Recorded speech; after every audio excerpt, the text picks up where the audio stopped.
This is a Charles Close Society meeting, and our guests from British Cartographic Society are most welcome as well. Tonight we're welcoming Dr. John Peaty, who will be well known to most of us, I'm sure. He's convener of the historic mapping military, I'll get it right, John, historic military mapping group of the BCS, of course, and has been on the council of BCS. And he is now with me welcoming BCS members in pursuance of our Memorandum of Understanding, it's called, cooperation between our societies. And this is one of several joint events that will have been and will be taking place. So welcome. I'm going to invite John to take the floor. I'm going to be working the slides, and John has invited any questions to come at the end, please. So what you can do is send a chat message, and in answer to Drew, who's just sent me one, is the audio on? Mine is, and ours is, but we're keeping ourselves to ourselves during John's talk. So I will mute everybody until the end. So feel free during the talk to put questions that you come across into the chat, which is at the bottom of your screen somewhere. And otherwise, so we can give John a complete run. The talk will last about 45 minutes, John, I think. Something like that, yeah. Something of that order. So without more ado, I shall just adjust my own view here, and I shall start the slides for you.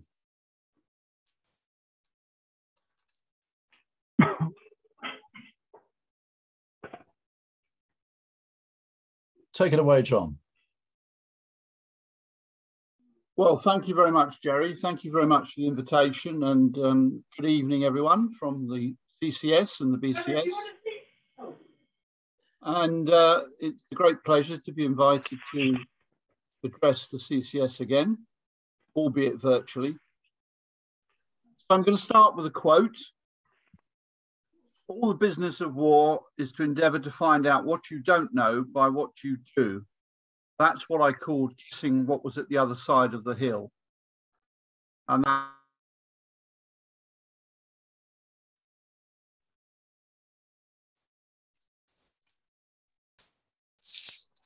one of the major contributions to the liberation of Portugal and Spain from the French was the superb intelligence service developed by the British Army, which enabled Wellington to know to a remarkable degree what was on the other side of the hill. And in recent years, British military historians have transformed our understanding of Wellington's intelligence service in the Peninsular War. Mark Urban has illuminated the work of the codebreaker George Scavell. Hugh Davies has shown us the work of agents run by Charles Stewart and Henry Wellesley, who was Wellington's brother. And Mark Romans has illuminated the work in the field of exploring officers. First slide, please, Jerry. And these exploring officers included Colquhoun Grant, Charles Cox, Andrew Leith Hay, and John Walters. And you can see a panorama drawn by Leith Hay in the field of Pamplona. However, the contribution of British surveyors and map makers to discovering and then depicting what was on the other side of the hill remains unappreciated, as does their important contribution to recording Wellington's campaigns and battles for posterity. So this talk will examine the neglected work of Wellington's surveyors and map makers during and in the aftermath of the Peninsular War in the Iberian Peninsula, 1808 to 1814. Before I do, I must acknowledge the 1974 Madrid paper by Peter Clark and Yo Hodson. Despite its age and being little known, their paper is still the essential starting point for any discussion of this subject. The British force which landed in Portugal in 1808 found itself poorly provided with maps and sadly lacking in topographic intelligence. The available Portuguese and British maps were at small scales and defective in inaccuracy and incompleteness. There is a rule here that no British army deploying anywhere in the world trusts the native indigenous mapping.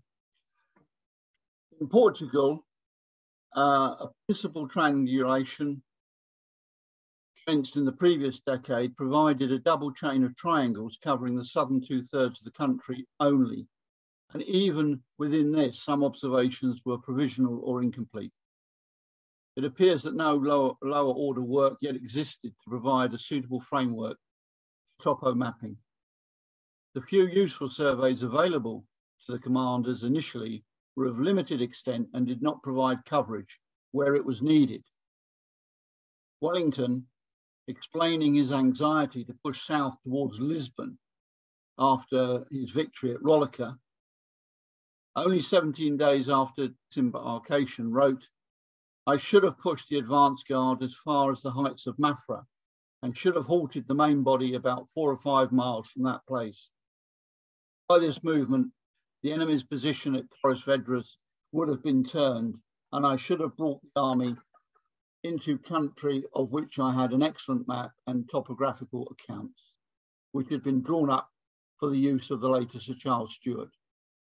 And the battle, which it was evident would be fought in a few days, would have had for its field a country of which we had a knowledge." When Wellington returned to the Peninsula the following year, 1809, his principal agent in improving the army's resources of topographic and cartographic intelligence was Colonel, later General Sir George Murray. Slide, please, Jerry.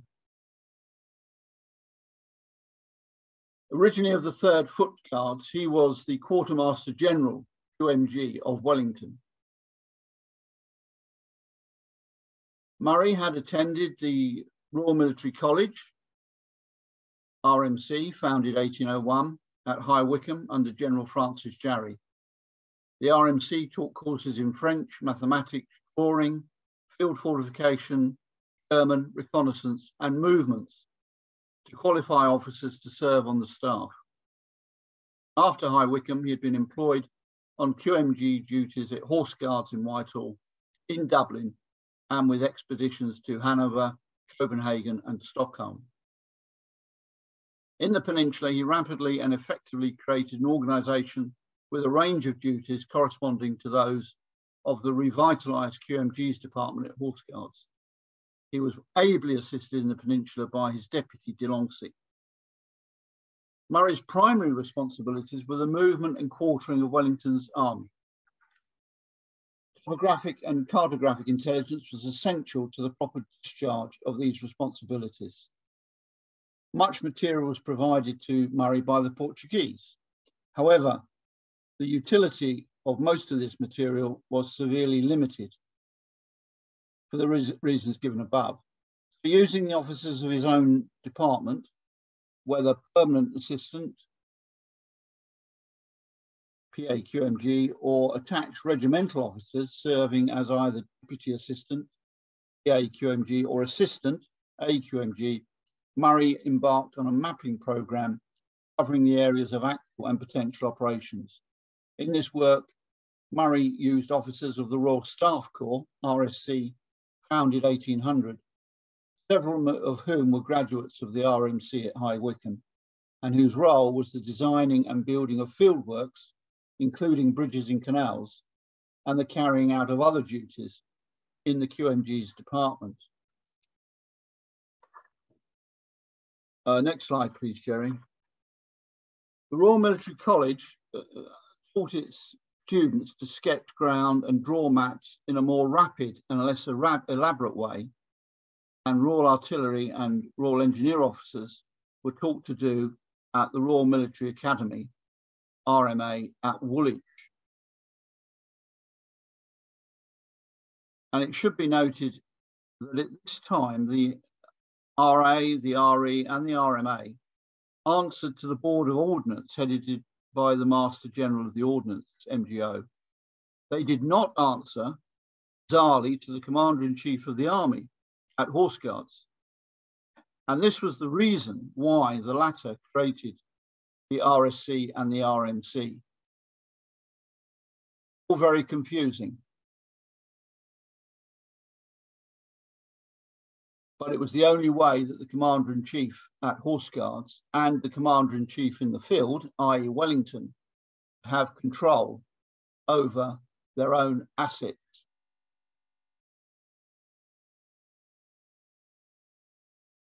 Murray appears to have adopted Jarry's idea of the combined reconnaissance in the sketching of ground and drawing of maps.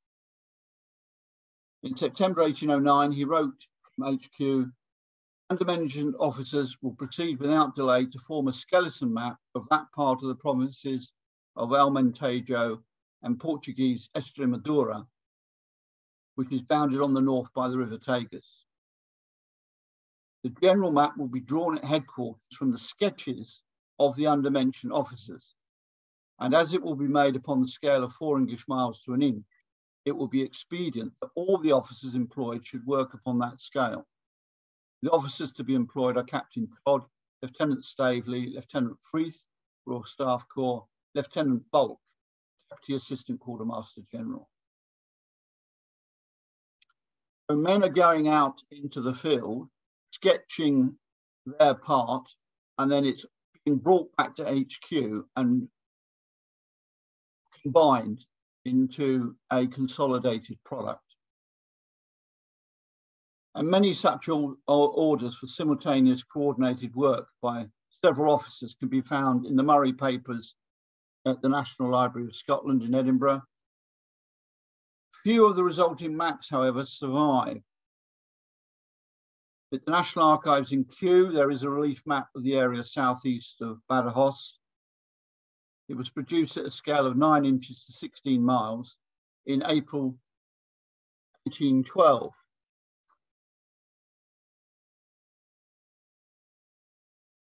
Following a reply by James Colleton, Lieutenant William Dumarisk, Lieutenant George Longmore, and Ensign James Horton of the RSC. Murray prepared at least 3 sets of standing instructions for officers employed on QMG duties, and the most important of these were issued in November 1810. They don't give it directions as to the methods employed in the mapping, or sketching as it was known, of extended areas. They are, however, specific as to the type of information to be collected. The officers of the department will take every opportunity to observe the features of the country through which they pass and make written memoranda upon the following points: whether the country is hilly or level, wooded or open, cultivated or barren, whether favourable for cavalry or for infantry only. Next slide, please, Jerry.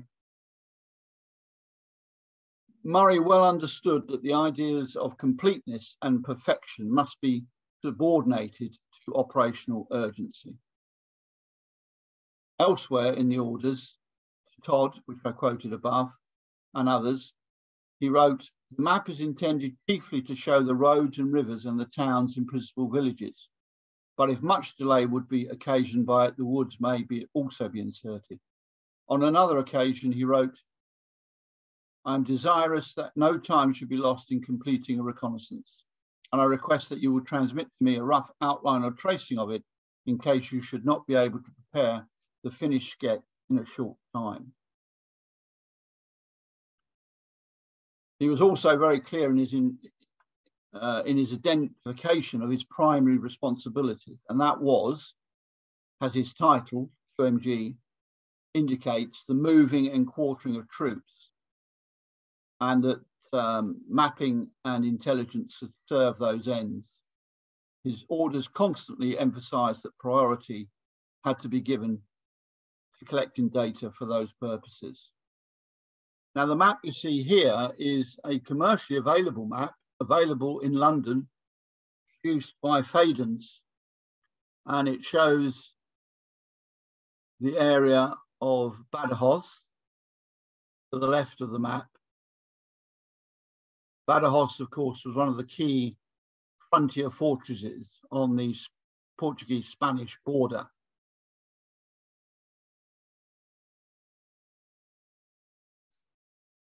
Captain Tyrone Still, who was a graduate of the RMC, attached to Murray's department, did not fully understand the problems facing Murray or his approach to them. In October 1810, a month after the Battle of Bussaco, he wrote critically, "Colonel Murray, with all his knowledge of ground on the spot, understands very little of it from a military plan. And Delancey privately told me he was most completely ignorant of what a military plan should be, and in fact was unacquainted with the nature of military drawing. The great object with him is to gain an accurate report of the country, its roads, soils, rivers, and the means it possesses of affording shelter for the army. He employs everybody at this. I've been at nothing else for the past month. But as to the features of the country or its ground, he does not wish anything of the sort to be introduced into these sketches. The primary object with him is moving the troops and artillery, and afterwards a complete knowledge of the local situation of the villages with reference to the cantonment." Well, I think we have a very loyal officer there with an imperfect grasp of what Murray was about. However, Captain Still did go on to say that Murray was capable of appreciating a well-finished sketch with elegant relief portrayal. Quote, "A detachment of the Staff Corps under two majors, Sturgeon and Dundas, are always at headquarters. He rather admires the drawing of Sturgeon, who uses the vertical style and makes his plans highly finished. He consequently desired Sturgeon to make a plan of Bussaco, to which everybody was to contribute. That is to say, each assistant was to send a sketch of his part of the line, and Sturgeon was to put it together in his own style. This has been done, and it forms a pretty plan."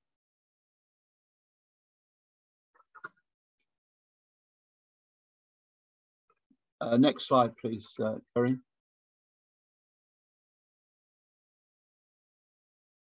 These are Spanish map symbols. You will recognize many of the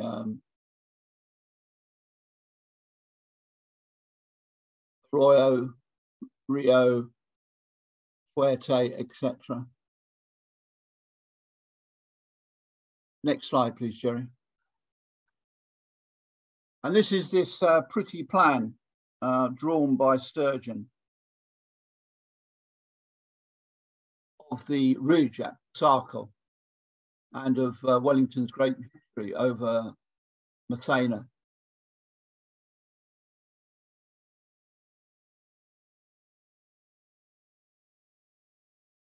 Captain Still concluded his letter sarcastically, "But in a military point of view, it may be called a bedlow ridge or any other ridge you please, just as well as the ridge of Bussaco. It is not the drawing of a military man, but that of a civil engineer."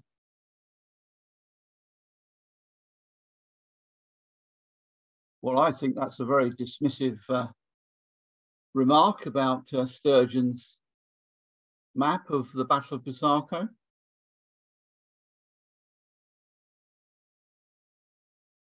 About 30 sketches of the Bussaco area made in the days before and after the battle survive in the Murray papers.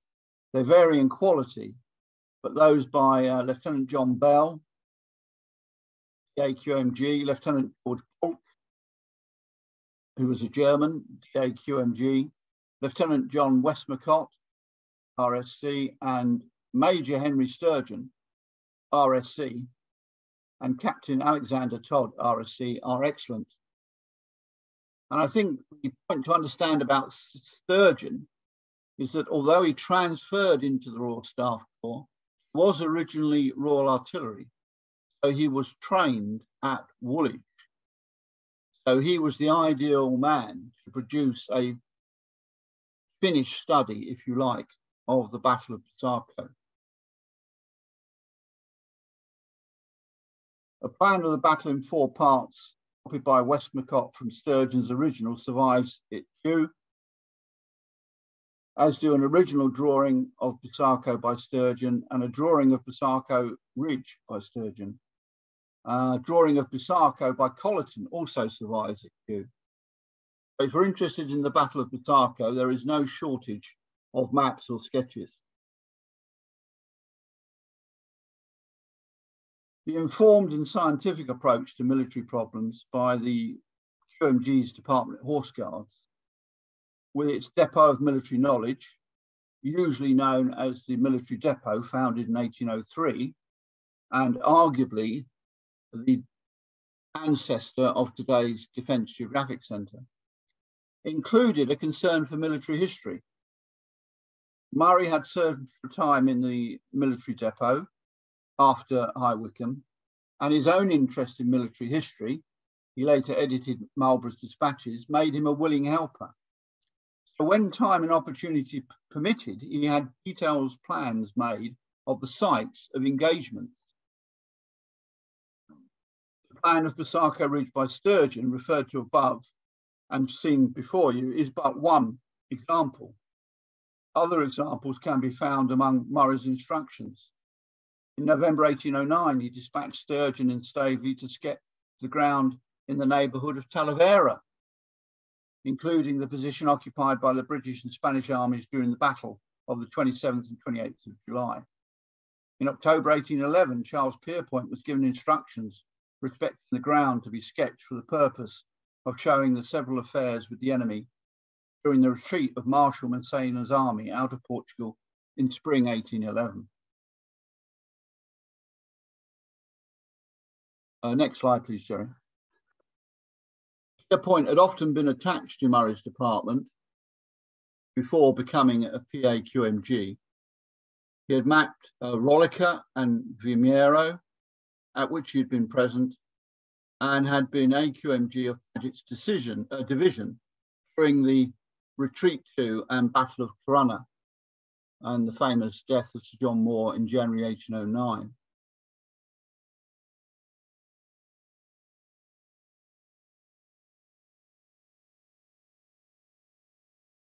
Their point was to map Salamanca and to die in the assault on the hornwork at Burgos. 10 sheets showing Massena's retreat from Pombal to Sabugal at a scale of 2.5 inches to 2 miles survive at Kew. 5 were begun by Pierpoint and completed by Lieutenant Thomas Mitchell. The other 5, one of which has an inset perspective sketch of the face of the country about Gardar, are unattributed, presumably by Pierpoint. Pierpoint plans of Vimeiro and with Colleton, Salamanca also survive at Kew. We are lucky that a number of sketches, maps and plans from the Peninsular War survive in various archives, especially in Edinburgh and at Kew. You will find plenty in the Scoville papers at Kew, but elsewhere. Only some are attributed, however. Attributed sketches, maps and plans at Kew include a sketch of the country between Agueda and the Tormes,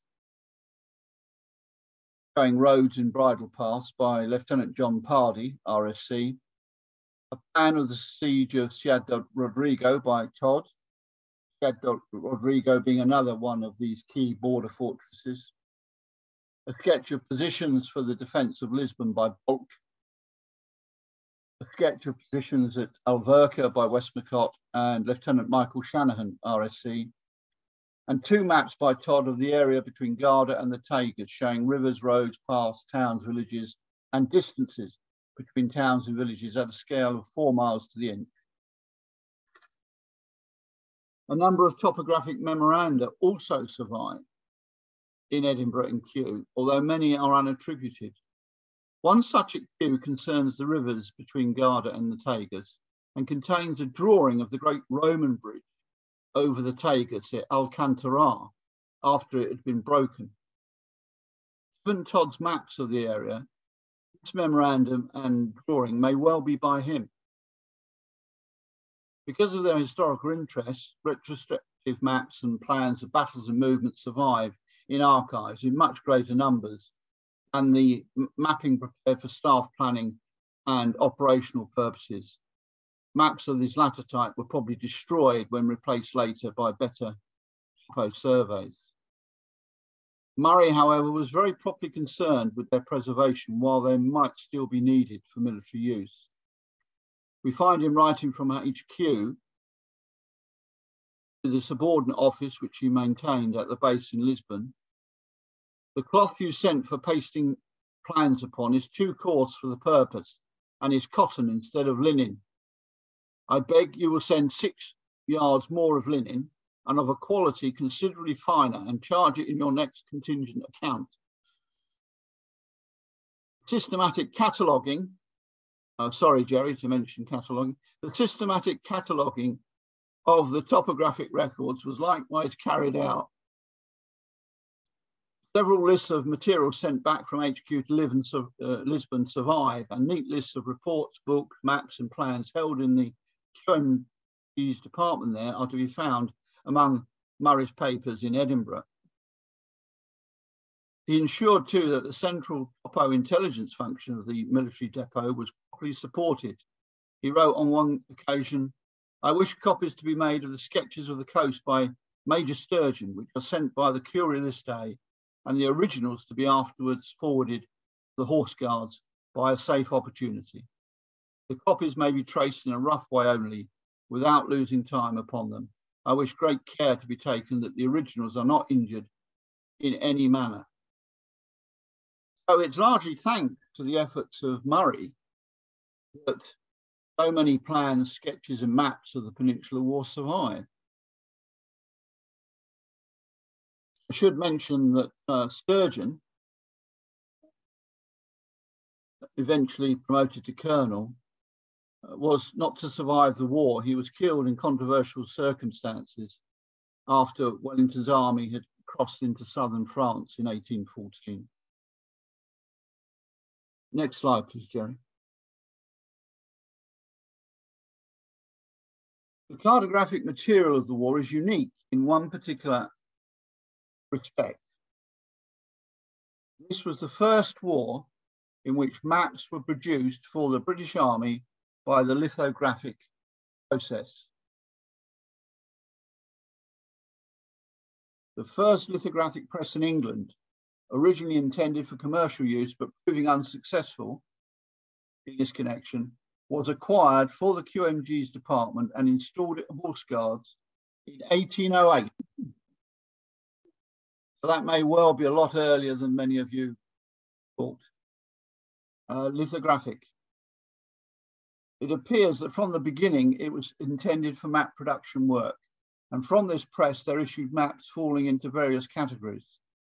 There are a number of examples of retrospective battle plans, such as a plan of the Battle of Victoria by Staveley, which survives at Kew, and a plan of Corunna, printed 27th of March 1809, which survives in the British Library. And there it is in front of you. That is a very, very early litho map, and that is in the British Library. It's crude. It's clearly not a facsimile of the plan bearing the stamp of the military depot and the name of Captain Harris, who had been present at the battle, attached as QMG of Baird's division. It's a talk on British map makers in the Peninsular War, which I thought you might find interesting too, dear.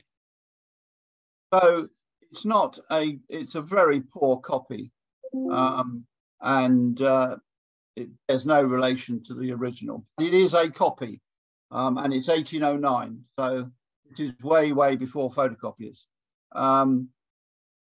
Perhaps of greater significance than these battle plans, there are a few examples of general topo maps apparently intended for staff planning purposes. These are much rarer, such as a plan drawn by Lieutenant Hoffman at Horse Guards in November 1811.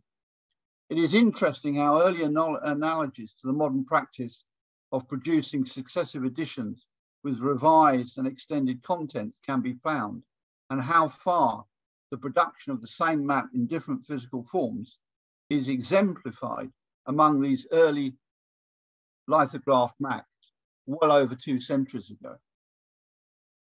Next slide, please, Jerry.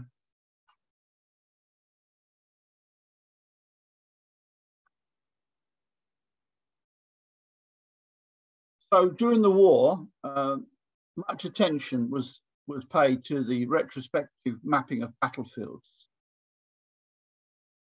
And immediately after the peace, the first peace, 1814, then of course the second peace, 1815, Murray made a proposal to the C&C for the compilation of a set of plans to illustrate the operations of the British forces. This received government approval, and Mitchell, who'd already made a useful contribution to mapping and surveying since 1812, was returned to the Peninsula in the summer of 1814 to complete unfinished sketches and make surveys of other sites for which there was no satisfactory material. The Portuguese and Spanish governments gave permission for Mitchell's work, and under orders from Murray in London, he set to work beginning with a survey of the battlefield of Fuentes, 1811. In the succeeding years, Mitchell covered battlefield from the lines of Torres Vedras to the Pyrenees, but was recalled in 1819 because the government ran out of money. And some of the battle plans remained unfinished. In London, Mitchell now began the preparation of the plans for publication, still under Murray's direction, using his own surveys and the wartime sketches. However, the return to a peacetime military establishment put Mitchell on half pay before he could complete his work, and he took up a post in Australia. The work remained in abeyance for several years until Mitchell's visit to England in 1836, when it was resumed. At this point, Murray became involved in public controversy with William Napier. During the course of the dispute, Murray was accused of keeping in his personal possession maps which should have been in the military depot. Questions were asked in Parliament, but Murray appears nevertheless to have retained at least some of the maps, and the work proceeded. Next slide, please, Jerry. The collection was finally published in 1841 by James Wyld the Younger, whose father had served in the military depot during and after the war. Entitled Maps and Plans showing the principal movements, battles and sieges in which the British Army was engaged during the war from 1808 to 1814 in the Spanish Peninsula and the south of France. Next to the atlas is a memoir containing orders issued by Murray. The atlas plates are mainly lithographed with a few engraved. The lithographed plates include some excellent examples of relief shading by chalk lithography. Among the engraved plates is a map of the Pyrenees in 4 sheets, which is probably the largest and most remarkable of the small number of maps produced at this time by patent anaglyptograph, a device invented originally for making engravings from medals and producing a bas relief. It used a machine operating on a relief model. Next slide, please, Jerry.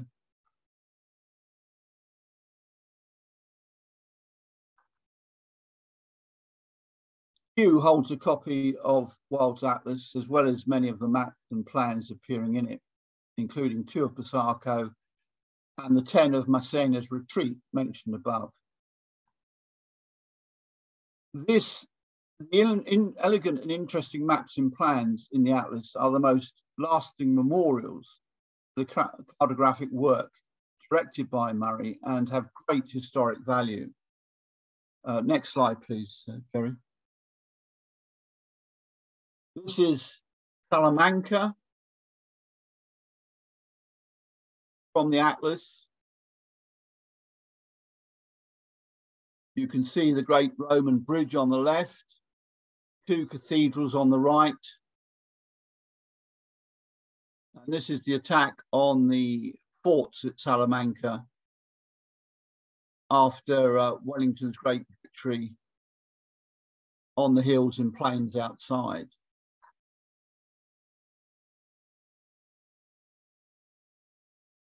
Next slide, please, Jerry. If you don't know Wyld's Atlas, it is an elaborate and monumental work of almost unimpeachable accuracy, which has by some means or other escaped recognition as a prime source, arguably the prime source, the topography and history of the war. If it is evidence of the intense activity of the topographers of Wellington's army, it can also be looked upon as the last manifestation of the QMG's department's preoccupation with military topography, military science, and military history. And this shows the famous passage of the Douro, Wellington's surprise crossing and attack and taking of Oporto in 1809, drawn on zinc for Wyld's Atlas by Maguire from the original by Sturgeon. A stunning piece of work of one of my favourite cities, certainly the home of my favourite drink.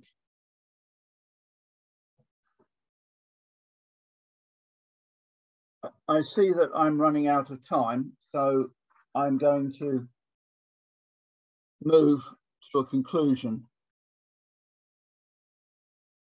The cartography of the Peninsular War marks an exceptional stage in the development of British military map making and represents the flowering of a new organisation which was to wither away after the Napoleonic Wars. As so often in the long peace between the Napoleonic Wars and the Crimean War, things were cut, things were shut down, things were forgotten, and they had to be relearned the hard way in another war. The clash between the Ordnance and the C&C's departments, which led to the building of a new staff organisation at home and to major developments in military education, brought the preparation of maps into new hands. The Napoleonic Wars were thus a watershed in the history of British military cartography, with engineer-dominated surveys of the 18th century on one side of the divide, and the increasing participation in surveying of trained regimental officers in the 19th century on the other. And even as late as the 1960s, officers at Sandhurst were still taught to produce sketch maps. This, together with the early use of lithography for map printing, makes the Peninsular War cartographically unique, even if an engineer writing in the War Office in the 1870s referred to some of the maps as, quote, old smudges you will find upstairs here, on which the Duke of Wellington used some of his most important movements in the Peninsular War. You get this flavour of the Royal Engineers looking down on the Royal Staff Corps and their sketches. The best generals have always valued detailed knowledge of topography, almost above any other sort of intelligence. The Peninsular War was fought in inadequately mapped country, and Wellington had to institute his own mapping service, which is what Murray did. Fortunately, the British Army had outstanding mapping skills, taught at the RMC, and directed by Murray, several cartographically trained officers were usually in the field. In the Peninsula, British topo reconnaissance surveying and map making were first class, far superior to the French. They enabled Wellington to know the ground and so to use it to his advantage, as Massena found at Bussaco and his fellow marshals found elsewhere. There is very little excuse for Massena, one of Napoleon's finest marshals, being surprised that there was a ridge at Bussaco, and further being surprised that Wellington's army was on top of it. Despite much excellent work on Wellington's intelligence service in the Peninsula, the contribution of British surveyors and mapmakers to discovering and then depicting what was on the other side of the hill remains unappreciated, as does their contribution to recording Wellington's campaigns and battles for posterity and for history. This talk has examined the neglected work of Wellington's surveyors and mapmakers during and in the aftermath of the war. I hope it has shown that such men made a major contribution to the success of Wellington's operations and the winning of his victories by not only finding out what was on the other side of the hill, but also by depicting it accurately and usefully. I hope it has also shown that such men made a major contribution to the study of the war by recording for subsequent generations Wellington's operations and victories accurately and usefully after the fact. As has been said, geography is the key to military history. I hope it is also shown that this work was done not by the officers of the RE, but by officers of the RSC, which you've probably never heard of, because it was later subsumed by the RE and is now forgotten. Finally, I hope it's shown that Wellington surveyors and mapmakers were remarkable men. They were multi-talented, they had to be. The Royal Staff Corps had to be skilled in various disciplines. Those who survived the war went on to bigger and better things, and I remember today, if at all, other than surveying and map making in the Peninsula. I was not able to spend any time really telling you about Major General Sir Charles Vere Brooke MP, General Sir John Bell, Lieutenant Colonel Sir James Colleton Baronet, Lieutenant General William Staveley, Lieutenant General Sir Philip Bainbrigge, Lieutenant General Sir James Freeth, Lieutenant Colonel Sir Thomas Mitchell. That last name, Mitchell, perhaps you know, perhaps you don't know, became the great explorer, surveyor, and map maker of Australia. And if you have ever wondered why Australia has a Murray River, a Mount Pierpoint, a Mount Sturgeon, a Mount Bainbrigge, etc., etc., you now know why. Thank you very much for your attention. Thank you, John. Thanks very much indeed. I will now stop sharing and show yourself if you dare, John. Thank you very much. That's what I call a high-speed romp in glorious detail through a fascinating period. It almost beggars belief how much progress was made. I'm talking about the linen backing there, and yet you got the first lithographic mapping as well, and these beautiful sketch plans. I totally agree with you that one of the what is it? The Targus, is it? Oporto? Duro. Douro, of course, the Douro. Don't you drink port, Jerry? Pardon? Don't you drink port? No, I'm starboard. Yes, beautiful. Beautiful stuff. You must have a Wyld's Atlas in your collection, Jerry.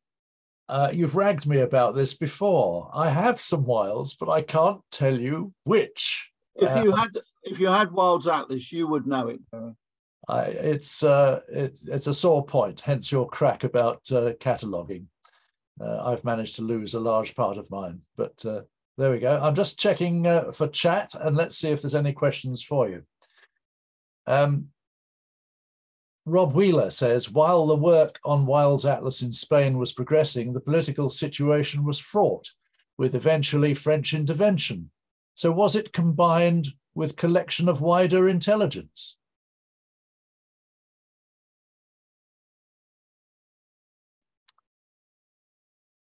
Sorry, could you repeat that?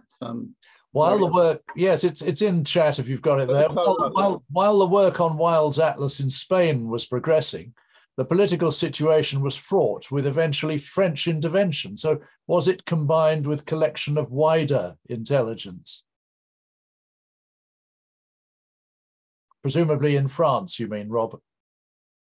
Well, the Peninsular War, of course, eventually Wellington's army crossed over the Pyrenees into southern France, and the campaign ended in April 1814 with Wellington's victory, the taking of Toulouse, which is quite a way into France. It is substantially into France.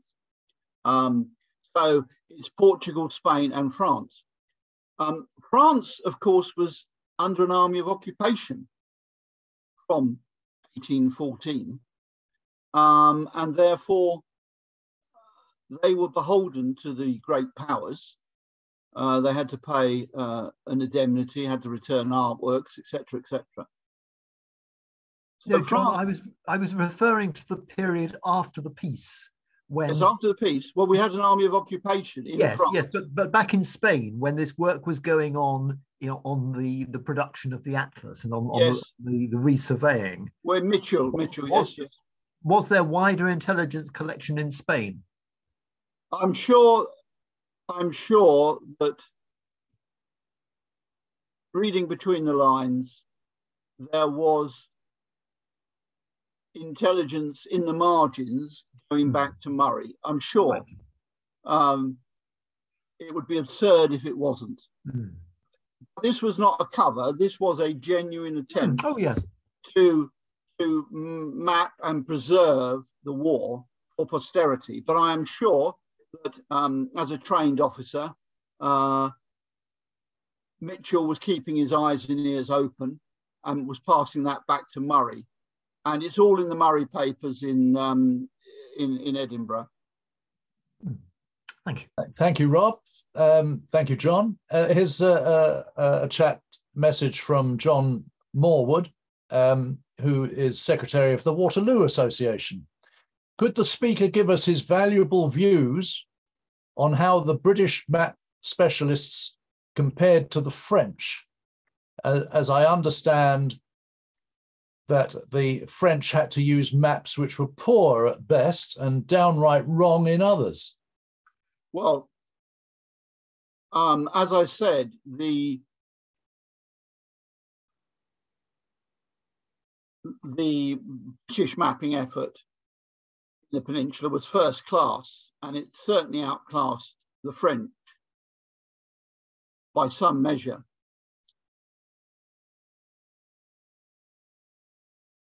To be fair to the French, which is something I rarely am, but to be fair to the French,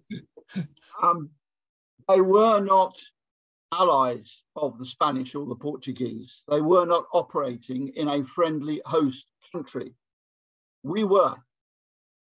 We were given all the mapping that the Portuguese and the Spanish had. We were given all the support and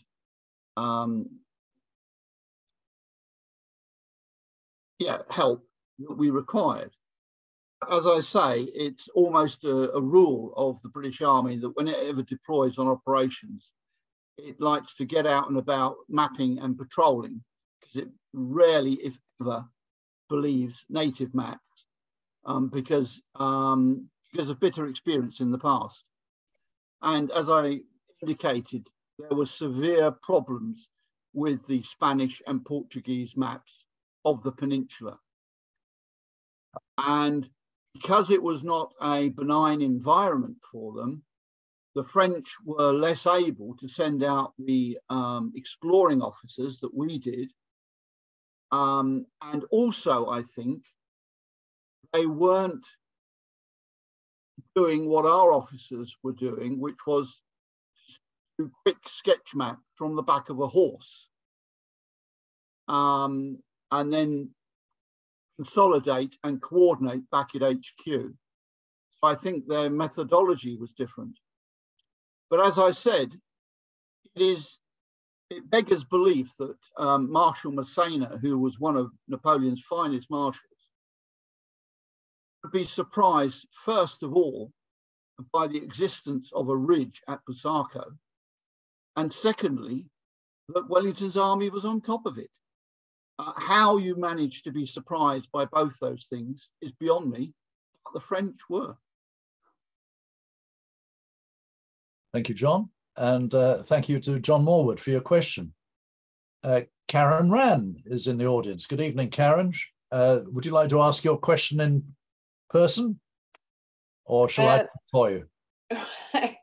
Well, yeah, either way is fine. Yeah, I just wondered if you had equivalent, if there are equivalent French maps of the same sort of battlefields held in British archives at all?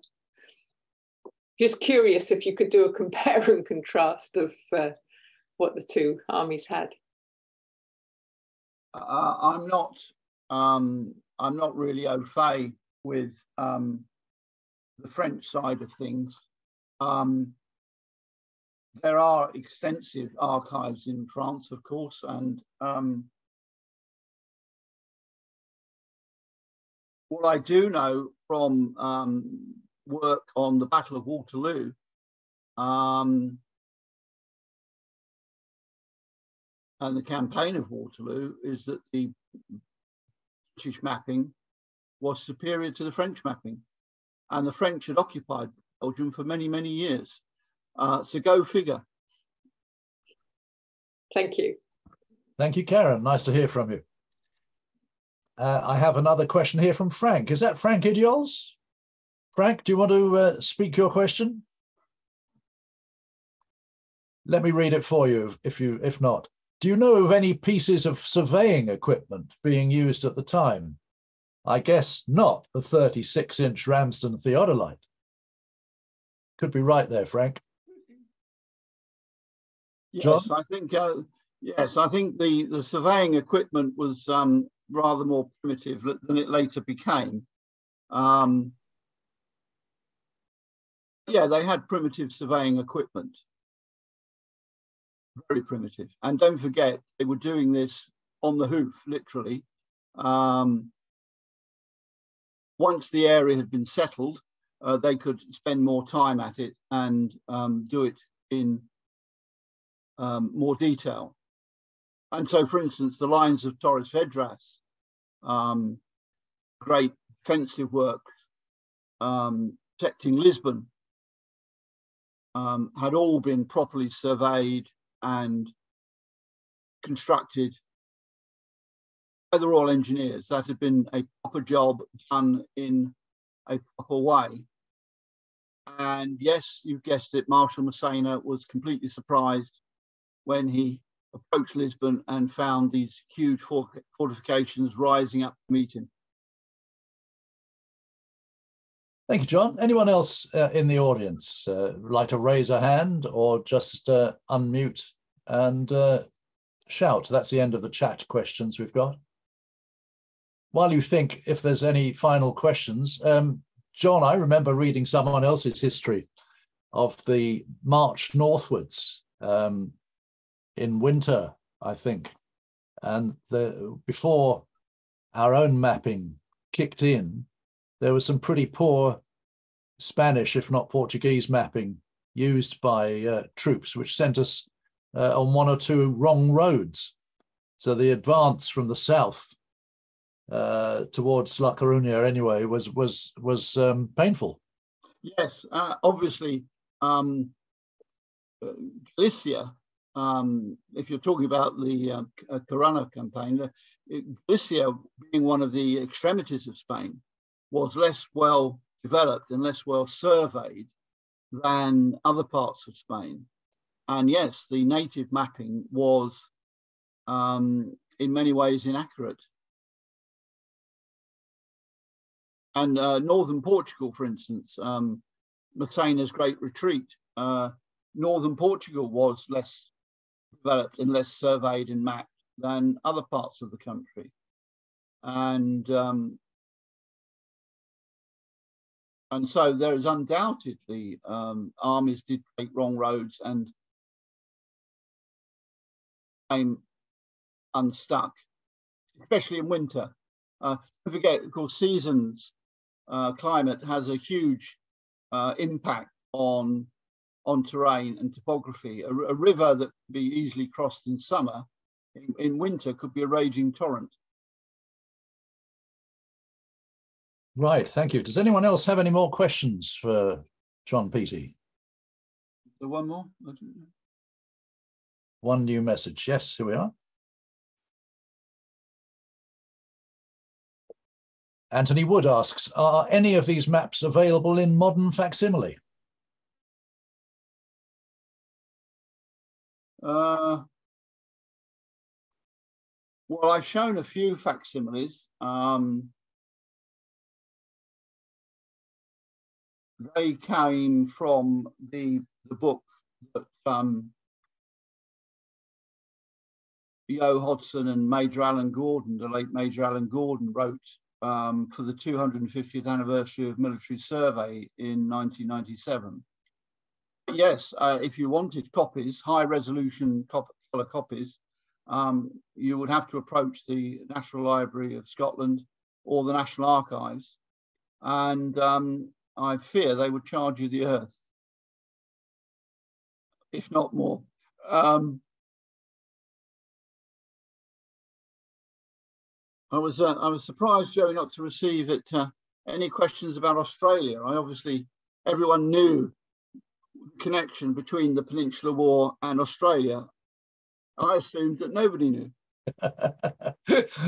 I did look up my map collector's circle books of old about early Australian mapping, and in your honour, and I haven't got very far yet. But you've made me a fan of Mitchell, I must say. Do you want to tell us more about Mitchell? Yeah. That's a talk for another time, isn't it? I think it is coming from your fandom anyway. He was Surveyor General, and he was an explorer, surveyor, map maker, quite a controversial figure, but he did get knighted eventually, and so he named many of the places he surveyed, and guess what? They were all his mates in the Peninsular War. Give us a few of those mountain names you let me know. Point, Bainbrigge, Sturgeon, and surely you've heard of the Murray River. Ah, Eureka. Yes, well, I'm becoming a fan of Murray and of his. John, thank you very much indeed for your talk, and thank you for everyone who has supported the talk from BCS as well as CCS this evening. And John, I hope we look forward to seeing you again, perhaps in the flesh next time. We'll do a London meeting, but if not, then we'll see you online again soon, I hope. And thanks very much for your time this evening, and to everyone who's come. So if I... Thank you, Gary.